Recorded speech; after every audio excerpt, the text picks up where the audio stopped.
مغرب کی جب اذان ہو بچوں کو پکڑ کے گھر لے آیا کرو، باہر نہ پھرنے دیا کرو۔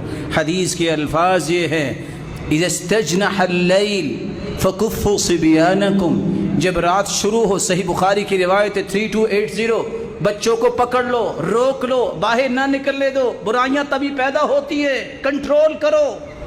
فإن الشیاطین تنتشر حینئذ، کیونکہ یہ وقت ہے شیطان معاشرے میں بکھر جاتے ہیں، پھیلتے ہیں۔ فرمایا جب یہ ایک گھڑی یعنی ایک گھنٹہ گزر جائے تو پھر آپ ان کو چھوڑ دو، لیکن اس وقت تک اپنی کسٹڈی میں رکھو۔ وَأَغْلِقْ بَابَكَ، رات دروازہ بند کر کے سویا کرو۔ وَاذْكُرِ اسْمَ اللَّهِ، ذکر کر کے سویا کرو۔ اطفِ مصباحک، لائٹ بند کر کے سویا کرو۔ وَاذْكُرِ اسْمَ اللَّهِ، اللہ کا نام لے کے۔ وَأَوْكِ سِقَاءَكَ، کوئی بھی برتن اس کو ڈھانک کر رکھا کرو۔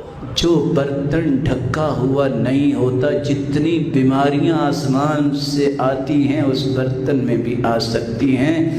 آپ کے پاس ڈھانپنے کے لیے کوئی چیز نہیں ہے، کوئی لکڑی اوپر رکھ دو، سنت بھی ہے اور بیماریوں سے بھی تم بچ جاؤ گے۔